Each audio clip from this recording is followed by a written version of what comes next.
Aim high, shoot far, aim for the moon. If you miss, you'll hit a star.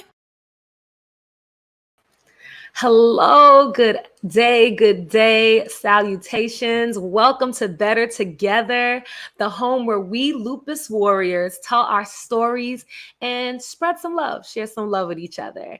My name is Chanel Gabriel. I'm your host for this evening, and I recommend you take some time. You're going to take some deep breaths because this is a heavy topic today. And I think we all kind of know how it feels, the subject that we're going to be talking about. It's going to be on your heart, and we're going to go deep into what it means to be a lupus warrior, what it's like to fight these battles we fight. And we're family. We're a family in here. Everybody that's been on this show, that is on this show, is a part of this family. And when one raises their hand for help, we all rise to the occasion. It's really important. So stay tuned for us sharing love to one another.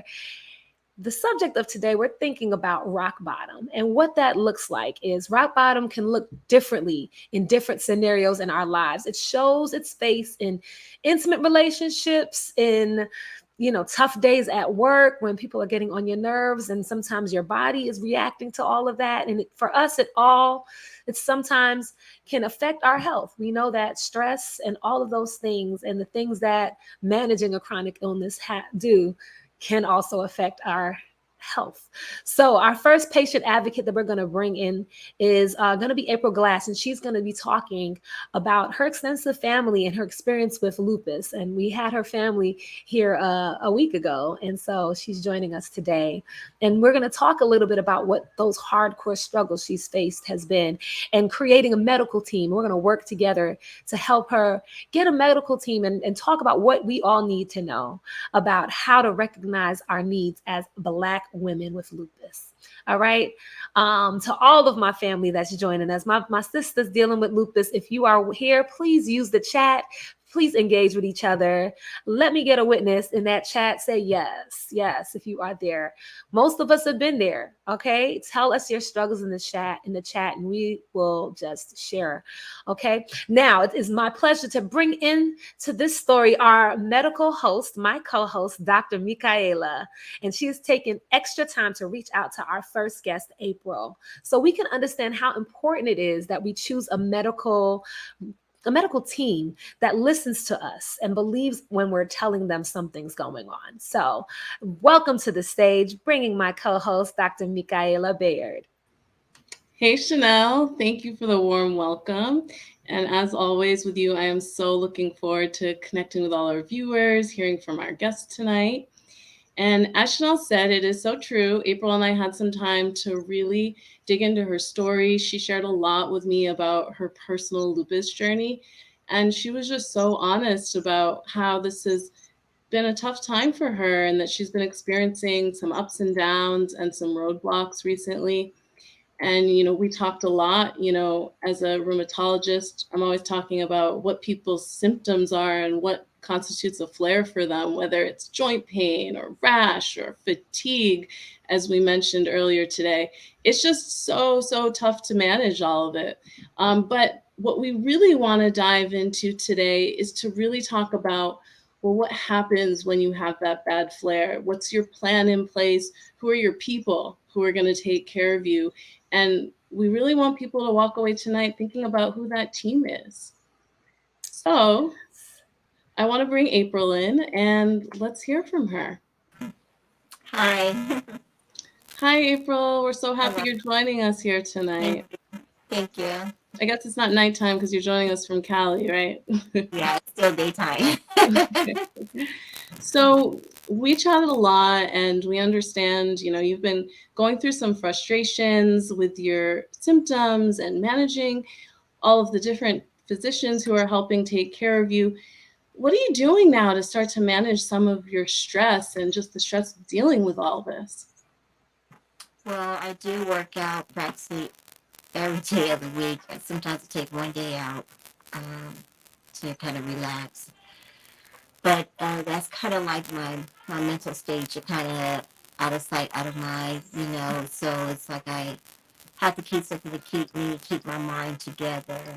Um, it's been rough for me that I share with you. Um, Thank you, April, for being so open because I know it's been tough, but I'm actually really impressed that you are getting to the gym every other day. I know. no, I have a gym membership, but I bought myself a Nora track treadmill. I run and I do my treadmill. Mm-hmm. And I lift weights too. Mm-hmm. No, Uh, I was gonna yeah, actually I was gonna actually take a moment. April, your mic is just a little distorted, so we're gonna bring in somebody while we get your all right. mic taken care of. But we have Dr. Sean coming in, and Dr. Michaela. I feel like fellow doctor should be introducing my doctor. Well, we do have another special guest tonight. It's Dr. Teo Strawn, and he is a psychiatrist by practice. But he also owns and works in his own health and wellness center. But I'm going to let him talk a little bit about it, and maybe he can kind of give us some insight on how that would play into this medical team that we're talking about tonight. So welcome, Dr. Strawn. How are you? I am doing well. Thanks for having me. Thanks for giving me this opportunity, Dr. Bayard and Chanel. I almost felt like, in preparation for this conversation, every patient I saw today had a chronic medical issue that just required me to go a little bit deeper than I normally do. So I know Mhm. we're talking about lupus today, but a lot of what I see and deal with is lupus, multiple sclerosis, sometimes patients who have cancer at different stages, and really how to connect. We've used this word multiple times, team, and as a team player and as a doctor, I always say there's three R's to clinical care. As a doctor, you have the right, and a lot of times we want results. But the third R we tend to miss. We tend to jump over it a lot, which is relationships. So Mhm. you have the right, as a clinical provider, I have the right, I have the training to tell you what to do. Unfortunately, sometimes with the right, doctors like to be right. And sometimes we need to listen a little bit more. But we have the right, and a lot of times it's because we're so focused on the outcome, but the relationship is everything. Relationship building is everything, not just as a provider, but also as an advocate for the patients that we serve. And in terms of just relationship, it's how do you learn to listen? So a big part of my job is listening. A lot of times when we think of psychiatrists, we've gotten this misconception that psychiatrists just give meds. That's what we do. But psychiatrists actually do talk too, and we do therapy. And I happen to be a psychiatrist who likes to talk, but actually like to listen even more, because Mhm. when patients come in who are dealing with a lot of chronic issue, they want to be heard, they want to be Mhm. seen, they want to be understood, they want to be validated. There's so much that's going on, and one of the biggest things I think sometimes that's going on when you're experiencing a chronic medical issue is grief. And grief is complex. It's like carrying a suitcase of very, very painful emotions. Mhm. Sometimes you're carrying it alone, you know, especially if you're the person who's used to taking care of everyone. And now you're in this position where so much of your life has changed. You're losing not just the tangible things, your job, your health, but you're also losing a lot of the intangibles, your belief of yourself. Where do I go next? So it's extremely overwhelming. And patients come to me for answers, but a lot of times it's how do I remove myself from just having that right and reflex to tell you what to do and just slow down and listen. That is so important. I do a lot of speaking around living with lupus, and the speech I usually give is talking about I speak about the stages of grief and mourning, and thinking about how it relates to people living with lupus. So I think that's such a really great point that we don't always think about. Like doctors say, we have a chronic illness. We know that people are living with it longer, right? Mhm. Although it can be very life altering and life changing and threatening. But what does it mean to like lose the ability to just kind of take up and go, whenever you would like to? What does it mean to have those things that are limitations now? When you previously, I can't say I have not yet met a person with lupus who's not type A, who's not doing 8 billion things and a caretaker for their community or family.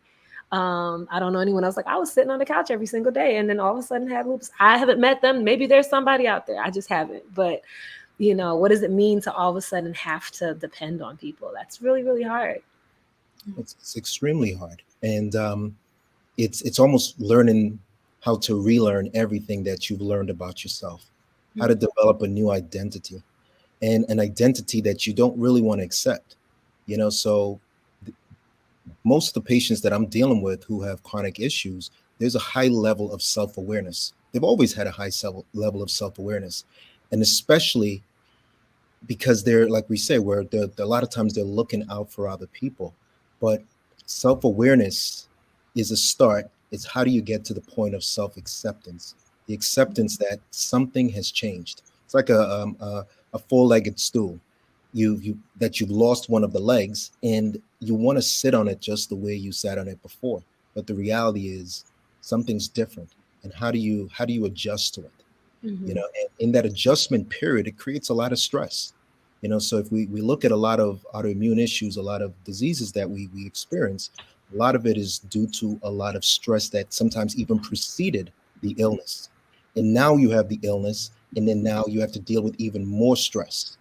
And when you think of stress, we all have stress, but once we start coming to that realization that maybe I'm not equipped to really deal with this, or I'm not really sure what's going on, you become overwhelmed. Mhm. And that overwhelmed feeling then lead to a burnout. And Dr. Sean, that's where I see patients. So I'm seeing people when they're flaring, when they're having the most symptoms that Chanel can attest to. That's when maybe you start to think, okay, what's my next step? And you reach out to the physician or rheumatologist you feel most connected to.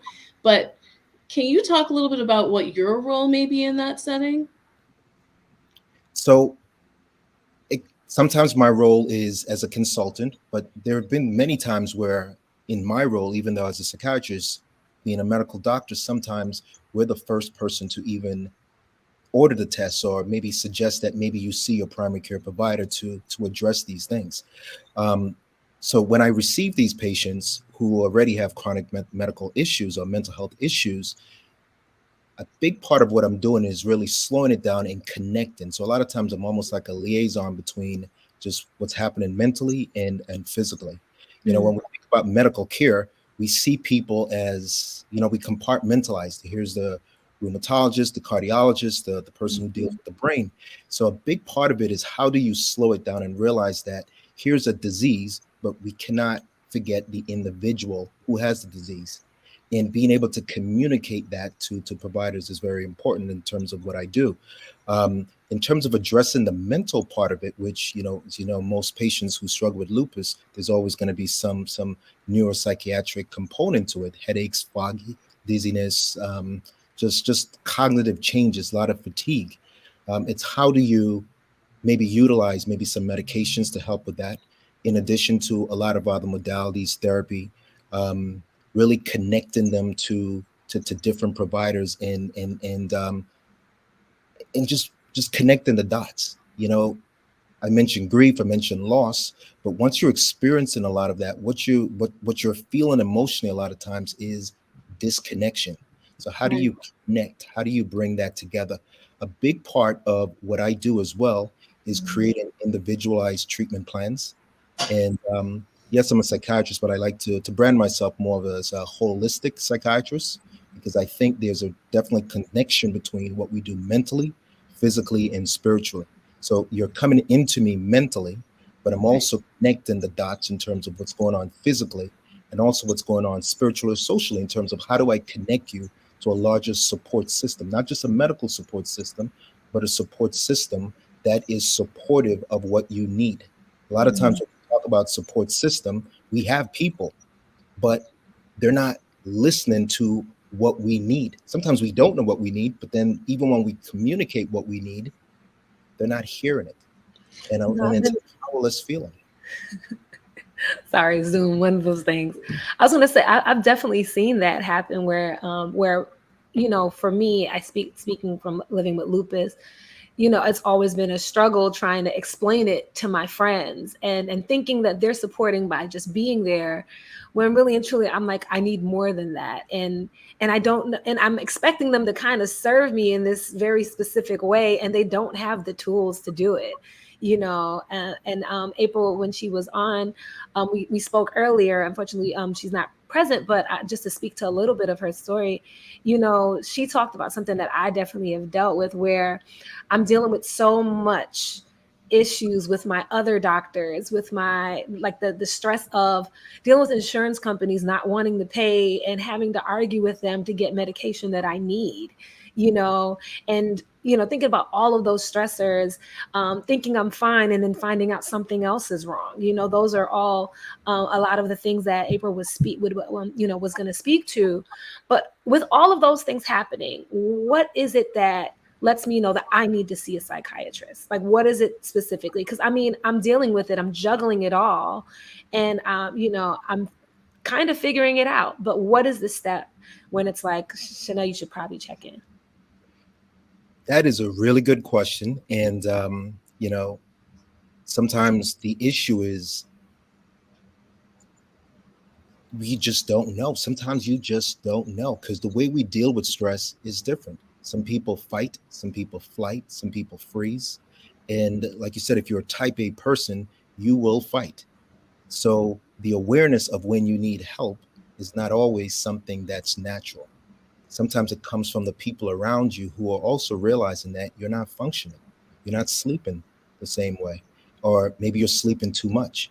Your dietary habits have changed. You're eating too much, you're eating too little, you're not focusing, you're not concentrating, you're not just a certain, you're losing who you are, the essence of who you are. So on one hand, it would be nice for us to be able to have the awareness to say, hey, now I know it's the time to see a psychiatrist. But a lot of times it's the people around you who might be able to say, hey, April, hey, Chanel, I'm a little concerned about you. At that point, who do you see? Sometimes we see a psychiatrist, sometimes we see a therapist. In my practice, because I have psychiatrists, I have therapists as well, I usually try to see the patients first and get a really big global view of what's going on. Not that a therapist cannot do that, but having the medical background, I'm able to connect with Dr. Bayard, connect with the primary care provider, and get an understanding of what's going on medically, but also kind of understanding the intersection mentally. Come up with a plan, which usually includes seeing a therapist. So it's either going to be myself or it's going to be a team of therapists that I work with, either in my practice or if it's somebody who I think has a better ability to connect with the person. Because like I said, it's not about me, it's about them. So how do you connect those dots?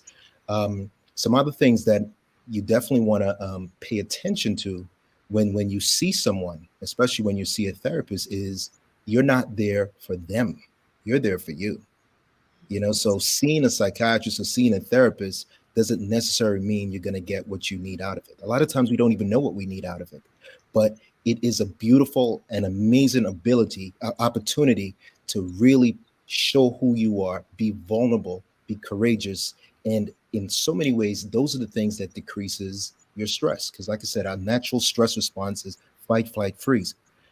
When you're able to discuss some of these issues in therapy in a very supportive, non-judgmental way, you're able to face some of these challenges, which is what we really need to do when we're dealing with one of those survival type situation. How do we face it? Because by facing it, we're able to see where our opportunities are. We're able to, one of my favorite prayers, I know we talk about recovery, is the serenity prayer. God grant us the serenity to accept what? The Accept, things I cannot change. Cannot change. courage to do what? Oh wait, you're really schooling us right now. He's like, this turned into church. Hold on. I didn't take the test. God grant me the serenity to accept the things I cannot change, the courage to change the things I can, and the wisdom to know the difference. The Look, wisdom to know the difference. So in so many ways, you're coming into therapy because with all the stress, there's a disruption. There's a lack of peace. So you're asking for the serenity to accept the things you cannot change. But Dr. Shah, I have to stop you. So, we're thinking about these ideal times to have you on our team. But I think something that I see all the time is that patients don't already have you in their pocket. They don't have your number to call. They're not connected to you. And as I've been talking about a lot with April, she's at a point now where it's hard to find you. It's hard to, set up an appointment with you. So I wonder how, we can talk about pulling you in when things are better, when things are more stable, so that you become part of that team when you're in that fight or flight mode. Right. So there's a lot of different ways to do it. The way in my capacity, I have my private practice where, patients come in. The way they find me could be through their insurance, it can be through referrals, it can be through online websites like Psychology Today. But I also have another part of my practice where I work as a consultant, where I provide second opinions, and it might not be the exact doctor-patient relationship, but being able to give providers some insight into maybe some of the things that they can do. A lot of times psychiatrists are overbooked, overscheduled. Maybe there's not enough. So the truth is, there's a problem, but if, like Dr. Bayard said, you might not have access to the solution. So how do we connect with folks who are actually doing a lot of those things? Yes, I'm a psychiatrist, but a lot of rheumatologists, a lot of primary care providers, OBGYN, they are psychiatrists too, in the way that they build relationships with their patients, and they're therapeutic. So how do you continue to support the people who are actually already doing the work? Right. And I think it's such an important point, what you said earlier about finding someone who listens to you. And I think it's really strong coming from someone who is a therapist and is a psychiatrist, that a big part of the relationship you can get from your provider is finding someone who's going to hear you and listen to you, so that when you get to that space where you're in fight or flight, you have someone there who's already listening. And I hope that people take that away from today, that we are really encouraging you to find a team like Dr. Sean and I, who are working together already with you before you hit what we're calling today rock bottom or a flare. Right. And I think that's really important. Like, I can think of times where, I can speak to my own experience where, you mentioned something, Dr. Strawn, and it connects to what you're saying. A lot of times we don't think about what we need until we need it or after we need it. And I think that hopefully, and listening to everything, what do we need in this team? We need our regular doctor. We need, the mental health component. We need the emotional health component. Last week, we talked about some of the physical, thinking about exercise. If you haven't watched it, make sure you go back to previous episodes out there. But thinking about that, like, that sounds like a really good team, and I know a lot of times for me, when it's been really hard, I'm not thinking about, man, I should call a therapist. I'm literally just like, I'm in a corner in a ball under this blanket. And so building those things when we are feeling good seems like the resounding yes from everybody here so far. But that wisdom, it's that wisdom part, to know the difference, the understanding and the courage to, to try to change the things we are. What do you, I'm just curious, what do you think it takes for somebody to step out of that space that they're in, that they're dealing with, whatever? What does it take? What should they have on hand to help them in those moments? What do you think is helpful? And this could be both you as well as just external resources or things like that. So definitely the team. You definitely want to have a good support system, because you can't see everything. Have really encourage therapy. I'm a big advocate of therapy. I think it's a great opportunity to see sides of you that you cannot see. But you want to make sure that's what you're receiving. Therapy is not friendship. It's a relationship, but it's a relationship that's very one-sided, and it's supposed to be about you. So really respecting that space and allowing that therapist to really allow you to be, and really allow you to not just have someone to listen to, but also learn how to listen to yourself. A lot of times, when the way we're listening to ourselves is from a place of judgment, and that's also creating more stress. So the way we think, how we eat, how we move has a big impact in terms of how we deal with, some of these chronic issues. I know we talked about exercise, but the way we think as well is an important part of how we heal through some of these challenges. I definitely can agree with that. I have a therapist as well, and it took a while for me to be honest to him because I would be like, "Yeah, no, I'm fine. Mhm. Actually, I'm not," and then I'd like flood, would open up, And you said it. This idea of judging yourself, like wanting to appear to others as if we have it all together. That's a part of that struggle of like not letting people know that we're not doing well, and also how the narratives that we play for ourselves. Like I can't be a dancer anymore. So who's going to want to be around me? Or I have this chronic illness, going back to like the conversations we've had in the past on relationships. Who's going to want to date me? Like those kind of, that kind of language definitely doesn't help. And it definitely just kind of becomes a spiral. Like it's easy to just get lost and trapped in that, and one final question for me at least right now, how do we know when to call 911? When it goes from just being, I'm just not feeling good to when it's like, no, this is something that really needs some help. Right. So when you think of mental health, a lot of, like you mentioned, it's how you feel, but it's also how you do. So there's some people who feel really, really terrible, but they're able to function. And there's some people who have the opposite, where they don't feel that they feel great, but they can't function. If that was true, if that's true, because if you think of somebody who's struggling with an addiction, they might feel really good using their substance, but they're not functioning really well. So it's how do you find that synergy between feeling and doing? There's some people when they're not doing well and they need 911, they're going to communicate it based on this is how I feel. You're going to see them crying, you see tearfulness, words of hopelessness. And there's some people you just, they might not say anything, and you sometimes see this in men where you might not hear what they're feeling, but you can tell that they're not doing well by their behaviors. They might not be showering, not going out, so they're doing less of certain behaviors, or they might be externalizing and doing more of other behaviors like drinking more, going out more, seeming more social, becoming promiscuous, and behaviors where you're like, oh, this person's doing really great, but they're also on the verge of, maybe hurting themselves or not wanting to be there anymore. When I see patients, a lot of patients never use the word, I want to commit suicide. But there's some other buzzwords you might start hearing, like, I'm overwhelmed. I'm overwhelmed. I am hopeless. Hopeless is probably one of the biggest buzzwords to me, because once you get to that point where you're hopeless, what's the purpose of living anymore? Sometimes the pain of your disease or the pain of just seeing what you're not able to do is what drives a lot of thoughts of not wanting to be here anymore. The brain almost distorts itself to make you fantasize that maybe a suicide is just an amazing way to relieve and to release all this pain.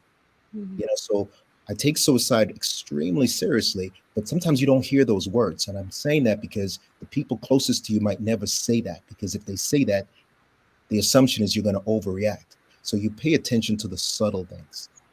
What are they doing more of? What are they doing less of? Is this characteristic of this person who you know?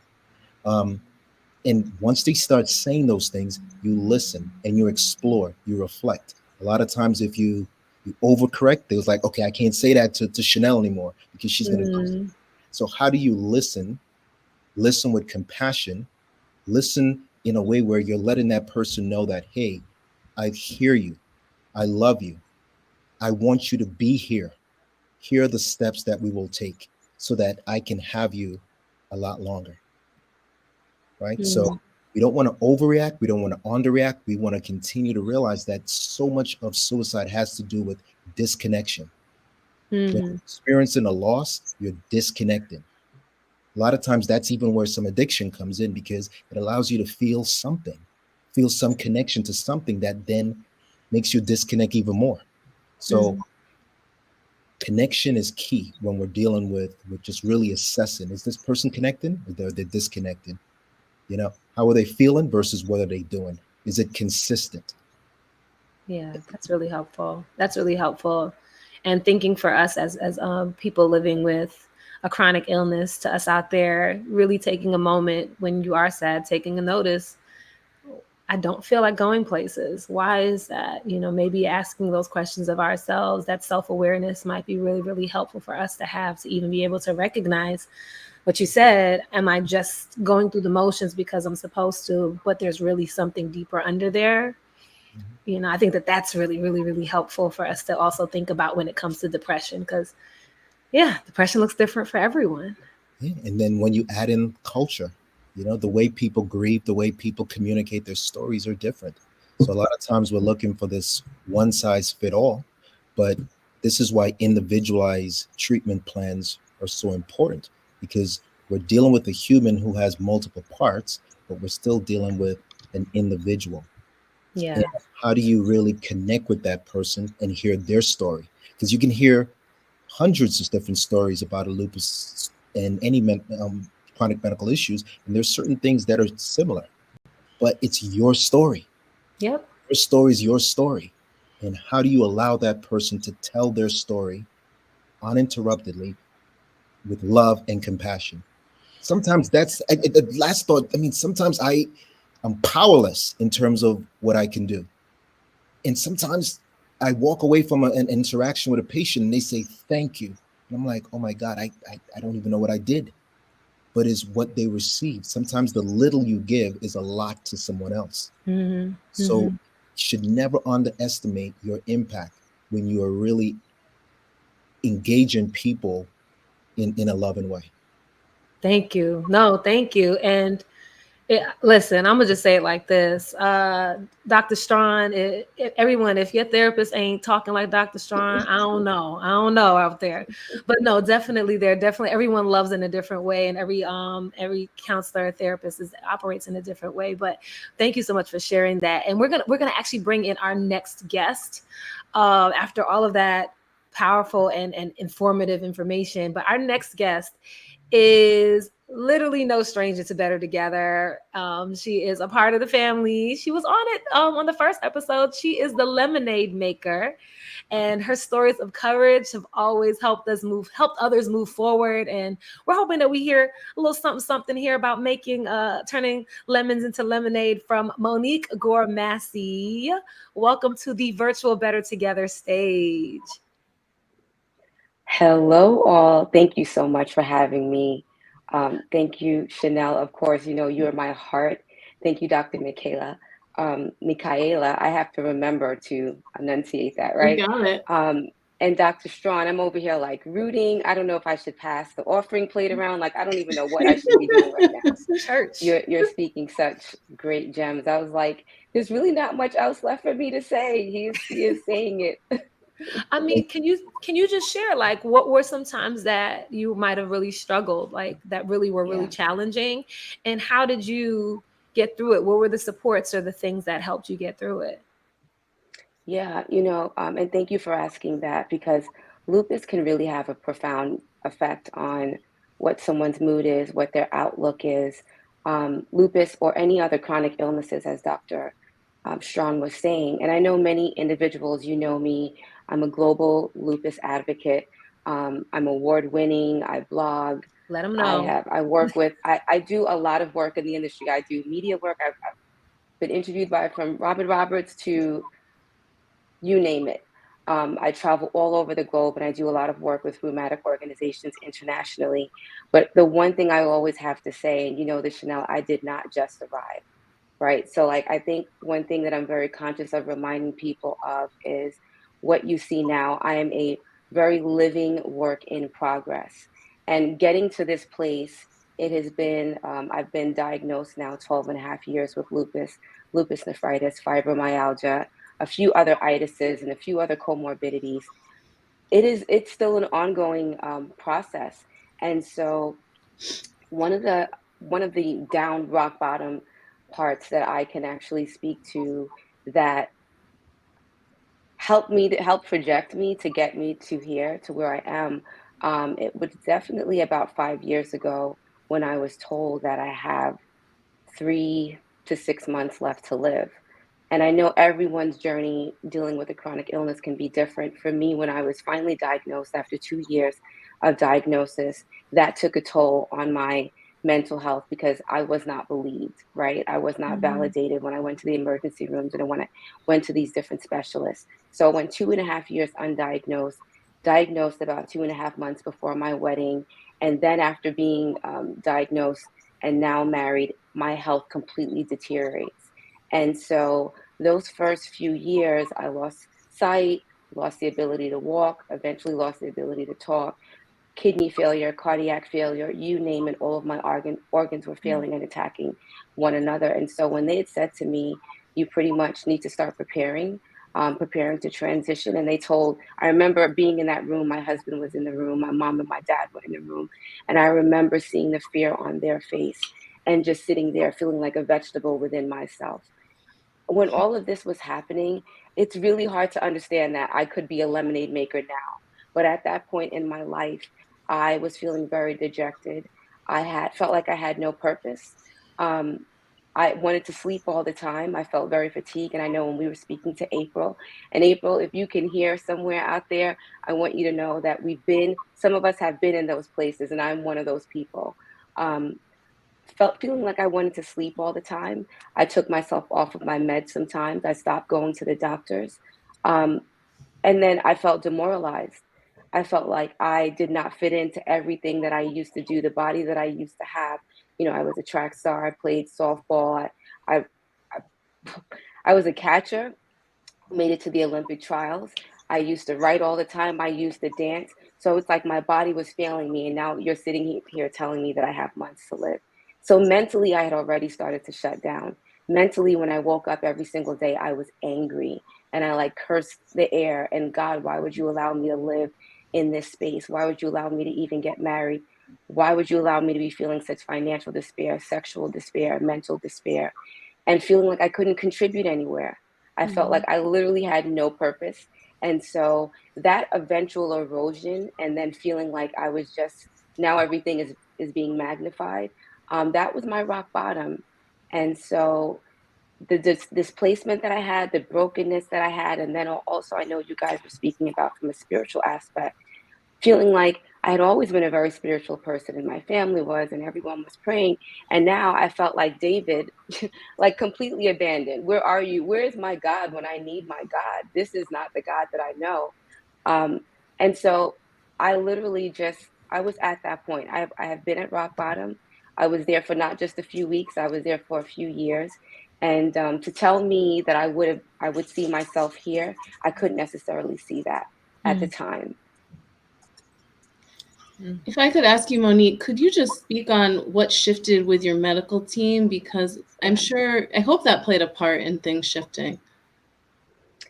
Yeah, and thank you for asking that because it was a combination of things. I remember after I was discharged and started to prepare to transition, this was the reality of the situation.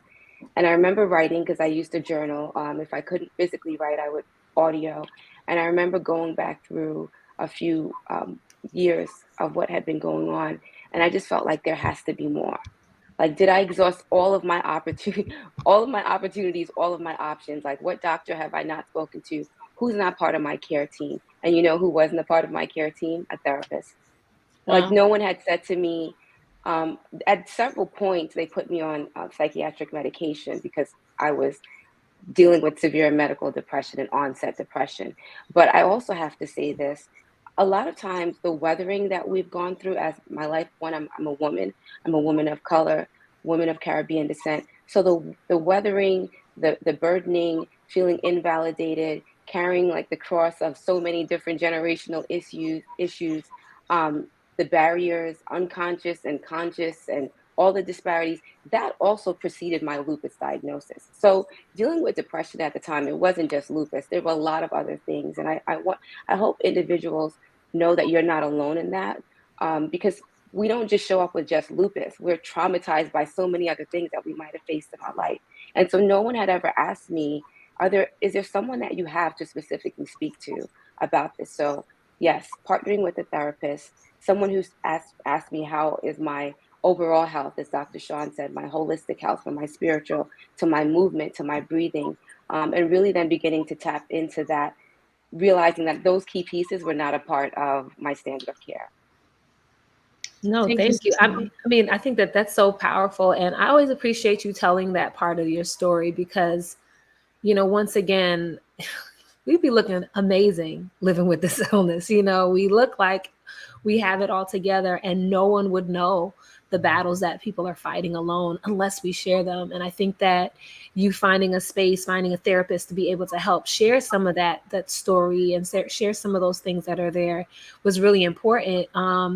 Just passing over to Dr. Strawn to just, anything stand out to you in this story, and when you've seen different people with chronic illnesses, or just in general battling the trauma, of life, what are some of the techniques or things that maybe they should think about with, I know there's behavioral therapy. I don't know. I don't even know what those things are, all of the names, but just wondering what in your practice kind of helps support people like us who are dealing with all of these things.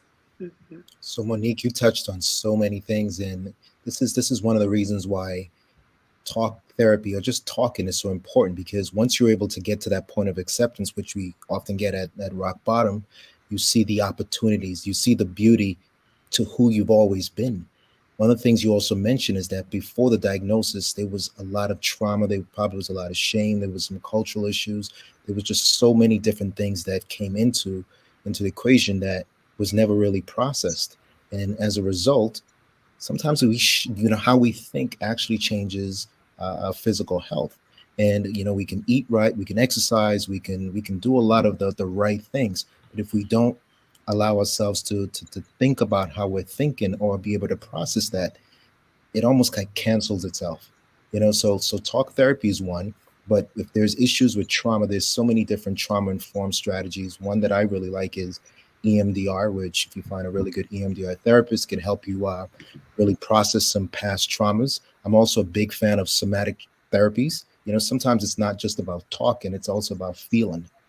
Touch is important. Massage therapies, even things like skin brushing, I believe in terms of being able to just feel, because when your body is trying to communicate with you, and you need to communicate with your body as well. And so the therapy, the somatic therapies, massage therapies, just really learning techniques to be compassionate to yourself. Sometimes that loss, like you said, is you're suffering in silence. You see a beautiful black woman, and everyone's like, maybe I don't really understand this lupus. Versus if they see another illness that they can understand, they're like, oh wow, she got a bruise here. But a physical bruise and a mental bruise, what they have in common is pain. And sometimes that mental bruise is so painful, and it's even more painful because no one can see it. They're just focusing on what they see when they look at you. So having that space, like you said, to talk about that was healing, because you were able to not just accept it, but you was able to receive a lot of the things that is part of the healing process, which is compassion, which is love, which is nurture, which is a lot of those unmet needs that sometimes go unheard. So I And really that's a appreciate your part of journey. me. Yeah. Thank you. That's part of me being a lemonade maker, right? How do I want to identify myself now? Because we understand that these diseases, quote unquote, don't have a cure. So now, if I'm being told that, how do I want to show up in the world, right? Versus people labeling me disabled and patient and etc. What are the labels I want for myself? Fearfully and wonderfully made, and I have purpose, and I belong here, and I'm not just a patient. So those are the things that I had to start reclaiming for myself and not negotiating my self-worth just because now I'm living with this disease. That's kind of what I call making something with these lemonades and making these lemons and making lemonade out of it. And that's what I hope when people hear this today, that they can find an affirmation for themselves in the process. So thank you, Dr. Strawn. Yeah. Thank you. Thank you for these words of wisdom from Monique, from Chanel, from Dr. Strawn. I hope April is listening, and I think for all of our viewers, this idea that Dr. Strawn spoke to of suffering in silence, that's what we're fighting against. We want people to feel visible, and also to feel empowered to make their story visible. And I think that that's really what we're asking you to do when we're talking about a team, finding other people who see you. So we have some other great people who can talk to that. They all are involved in a lot of great work where we talk about team building. And, specifically to April, I think that, her having the courage to share all of her story and really encourage this conversation is really the basis of why we're here tonight. So thank you, April.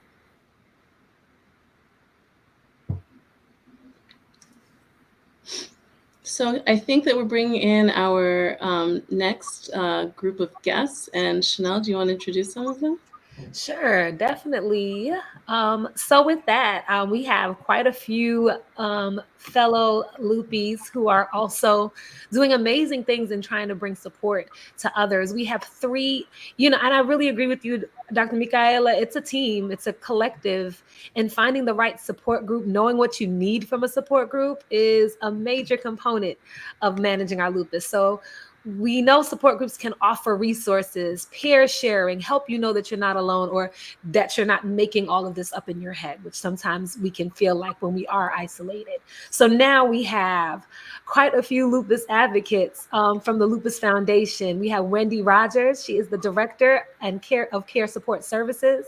Wendy created the support group model for many underserved lupus communities. And we also have Sarita Pollinier. She's a psychologist who uses her life as a lupus warrior to better serve our community. And then last but not least, we have, they're a team, so they're coming in as a team. Stephanie Scoggins is us advocate and serves with Wendy as a support group co-facilitator. And we have April coming along with us to join in this conversation. So I'm welcoming everyone, the whole squad, the whole team to the stage. You have to be full house in here.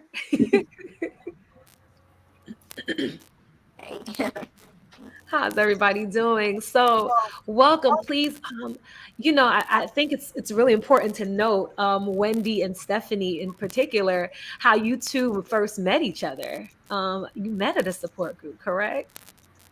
Yes, that's correct. In fact, so many things that have been said, I definitely deeply resonated with. Like Monique mentioned, my rock bottom, I actually had to give my family my funeral arrangements as well. So this is a tough disease, and I had been in the hospital for 6 months fighting for my life. I left in a wheelchair and had so many different challenges to face and try to bounce back from. And I was given a recommendation for a local support group, which I attended and rolled in the wheelchair. And that's where I met Stephanie, and we've been friends over 15 years now and have worked diligently to bring amazing support to the community. And definitely, we have April back here. And I know, April, a lot of this story, this whole show kind of centered around like you sharing your stories with each of us individually. And April, just wanting to know, like, what are the struggles that you're dealing with right now? And what are the ways and people that might be supportive to you, or the things that you think you need from the support around you? April. God, it's so much. Can you hear me? Yes, it's still a Can you little hear me? staticky, but we're gonna make it through a little bit. We're Okay. so happy to have you. Right now I'm dealing with, thank you. Right now I have a shunt, and I have pressure in my head from the lupus, and I didn't have like probably about 10 surgeries so far. And this shunt that the last shunt that I had put in left a little open space where I have fluid dripping, and I had that done at UCSF. And the doctor that did my surgery, he's no longer at UCSF anymore. He's in Arizona. So I decided to take to Stanford Hospital to see would they be able to help me. Make a long story short, I need major surgery. So, But staying in April, the I'm sorry hospital, because we can't hear you well on your mic. I'm going to share some of what you were able to share with me okay, earlier. go ahead. Thank you. Okay, So, go ahead. what we talked about, is that, as Dr. Strong brought up, and Chanel and I are always discussing that lupus has very different faces for every person, and the symptoms are very individualized. And I think the women in this space can attest to this more than me because they're experiencing it themselves. But for April, her symptoms outside of the fatigue she was expressing to us today She's had joint pain and rash, and more recently, neurological symptoms, which can be a part of lupus for some people. And so, what she's been discussing and navigating is finding the right neurology professionals to help her. And that's been really difficult because she's been in an unfortunate situation, which probably happens to a lot of people, where they find a caregiver, they get care, they start a treatment, and then that person relocates or is no longer practicing. And so, how do you use the team you have to find new providers in the midst of having active symptoms like she's telling us, headache, feeling dizzy, not feeling like herself, tired? What can you guys say about that? Well, I can go. It is really, really important to build a team. And with lupus, you have all the ologists. I'm so glad Dr. Strawn is here because I think people underestimate the need for psychological care. It was kind of sneaked into my care. And as a Black person, I know it could be very taboo when you seek that out. And so I was very fortunate with my medical team that we did that. At the Lupus Foundation of America, we have an amazing team of health education experts, which can work with people one on one to help them find individual care, especially as they're looking through local medical providers to try to find someone to match you. You can go to Ask a Health Educator. We even have an MD on our team to help with that. We don't give medical advice, but we do try to give people options, especially when they're overloaded. One thing I want to point out too, when you're dealing with lupus, sometimes things kind of get highlighted at different points in times of your life. And that's when you really want to try to focus on that particular medical provider.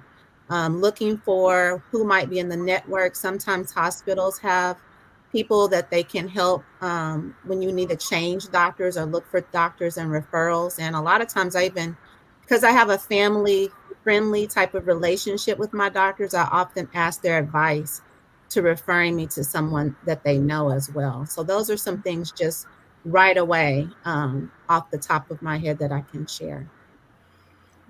That was really good information, Wendy. I'm Stephanie, and I am a 33-year lupus survivor. As Wendy said, we met in a support group. I was at the point of death. Wendy was in a wheelchair at the point of death. Lupus, if you look at all of us, we're very beautiful, intelligent African American women. Lupus is the good, look good, feel bad disease, Mm. and it's something how it looks like we look fine. You would never think there was anything wrong with us, but inside we're a mess.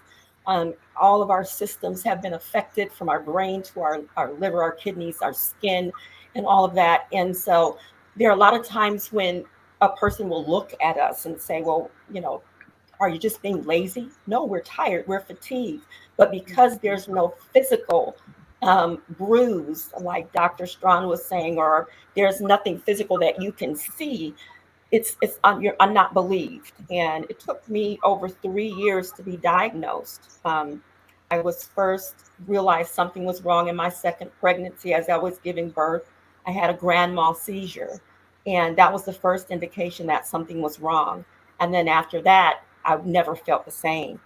Even though the doctors were looking, they were saying, okay, well, it's all in your head. We don't see anything. You don't have a definitive issue that's wrong. I first was diagnosed with a connective tissue disease because I didn't have all the markers for lupus. And so it took a while for it to manifest and to actually get a diagnosis. I was so worried. But then once you get the diagnosis of lupus and then find out that there is no cure for this disease, and you're going to have to take medicine the rest of your life, and you may not live. Once I was diagnosed, I was given only 5 months to live. And I was married to a professional athlete. I was a corporate executive for a major car company making six figures. And I was also a mom. And I had three children under 10 years old.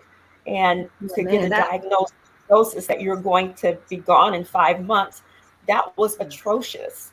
So, from the psychological aspect of everything, physically, mentally, psychologically, and it took me a while to find the right fit of a physician.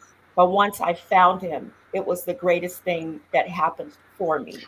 And thank you And so much for sharing. Thank you so much. I'm so sorry. We're running out of time. And I want to, like you said, something really important that I think would Sarita would be definitely be able to contribute to. And your role and thinking about support groups. What role does the support group play in tandem with a therapist or a counselor? How can that be helpful? Sure, absolutely. So, one of the things that when you come in contact with a mental health professional, which unfortunately to talk on or to touch on something that Dr. Shauna Monique said, when African Americans, Black Americans, Asian Americans, just people of color, their first encounter with a mental health specialist is usually in the ER. And that's really sad and unfortunate, something that needs to change. And like many of you said, there's stigmas, there are cultural reasons, the media, lots of different reasons why this is something that is plaguing specifically, especially the African American and Black communities. But when you're speaking with a therapist and you are letting them know that you have been diagnosed with something like an autoimmune disorder, chronic illness, things like that, the first things that they will tell you is to look or seek out other people who are also in support groups, because they can tell you things that they're going through. They're usually going to talk about some of the struggles that they have. So I would definitely recommend going to a support group, because there is that connection that you're building with people that you most likely aren't going to build with your therapist or with your psychiatrist. And speaking from someone who does mental health herself, if someone comes to me and they're telling me that they're experiencing a type of disease that I've never experienced, or I've never gone through, MS or something like that, I can't relate to that, but I can direct that person to a support group where they're openly discussing these things and talking about these things. And that way that person doesn't feel stigmatized, they don't feel isolated, which leads to depression, which leads to all these other things that we were talking about. So support groups are extremely essential, and they're key, they're pivotal to people who are suffering with chronic illnesses such as lupus. So thank you. Thank you for sharing about the important role of support groups. I think for any of our viewers tonight, you have some great resources and people to connect to think about getting support and building your community and your team. We want you all to continue looking for us and working with us. You can find us on Facebook and Instagram at Better Together Lupus, myself at the Lupus Doc, all the warriors who tuned in tonight. Thank you. We don't have a lot of time for comments tonight, but please keep posting your comments, connecting, continuing to share. It is so valuable for all of us, and especially the show as we bring you more content. So with that being said, Chanel and I want to thank Biogen. And we want to remind you that if you are interested in additional information on lupus and clinical trials, please check out the link. You will see it below, biogentriallink.com. And again, we look forward to seeing you in the future. So as always, we will end the evening with a spoken word piece from our resident artist and my co-host, Chanel. But I want to ask you to just tell us a little bit about the title and to tell me a little bit about your inspiration. Oh, the title of this poem is called Testimony, and that's literally what this poem is about. Every breath, every step, every blink and heartbeat, you are miracle. This flesh, this temporary material with an eternal soul, stole another week, another day, another hour. You are worthy of applause. Because, in the words of Audre Lorde, with all the things that tried to kill you and failed, it is your resilience that refused to be destroyed. And this is a celebration of the departing of pleurisy cough, of the lupus you fought, the trauma that you thought you could never have released you to joy. And if you survive the things that could have easily choked the pathways to your heart, why would you ever stop? Move forward. You are here to show others that they too can break boundaries and the binds of generations. You are proof that the trajectory can be transformed dramatically. This is another day to challenge the things that are seen and to command the things that aren't. Are you ready? Each morning, a beginning, a page with a story ready to be inscribed. I believe in you. No turning back. After every dark night, you are the sun that will rise. Thank you, Biogen, and we will see you next week. And make sure you look for all of the support group resources that are listed there. Thank you, Chanel. Join us for our next webinar, The Journey for Solutions. Just to give you a round of applause. We're going to be talking about treatments that may work for you, but we love the energy that you close with every week. Thank you.